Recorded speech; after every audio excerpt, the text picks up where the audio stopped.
effectivement aujourd'hui, Mariupol, Kiev, Odessa sont bombardés, sont entourés par les forces russes.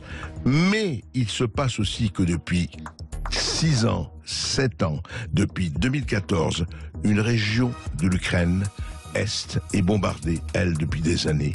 Et il s'appelle le Donbass. Moi, là, j'entends parler de crise humanitaire, et évidemment, cette crise humanitaire est indéniable en Ukraine.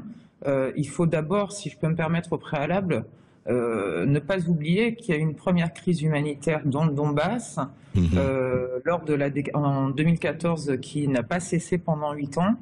Et qui reste tout de même à mes yeux, qui n'a pas été médiatisé suffisamment ou alors très peu. Oui.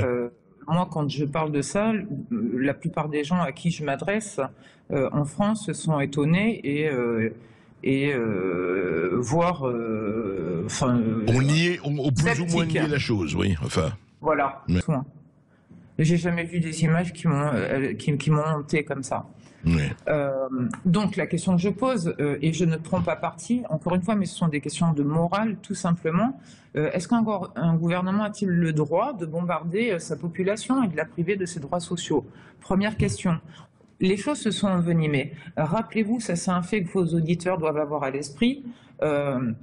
Odessa, en mai, on a tout de même eu une cinquantaine de pro-russes lors d'une manifestation suite à l'interdiction de la langue russe qui a ensuite été retirée. Hein. Oui. Je pense que vous êtes au courant de ça. Oui. Qui ont été enfermés dans la maison des syndicats à Odessa et qui ont été brûlés vifs. La police leur a tiré dessus, les images existent.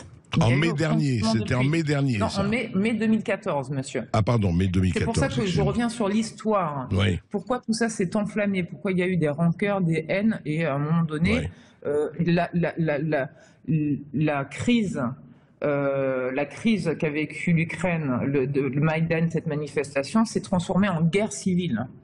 Par tous ces événements que je suis en train de vous soumettre, là, de vous citer. N'hésitez pas à me dire si je suis clair ou pas. Non, mais alors jusqu'ici, vous êtes clair.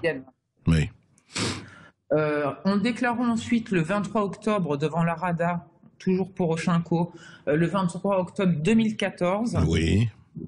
devant la Rada que pour mater l'insurrection de son peuple, de sa population, eh bien, il gagnerait cette guerre en enfermant les enfants dans les caves, ils n'iront plus à l'école, ils ne recevront plus leur retraite, etc., etc. Oui.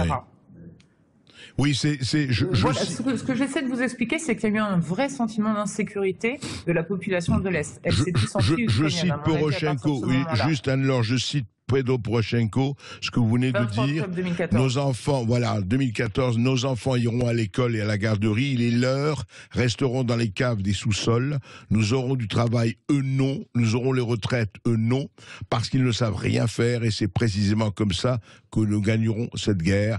En 2014, c'est ce que disait alors président de l'Ukraine, Petro Poroshenko.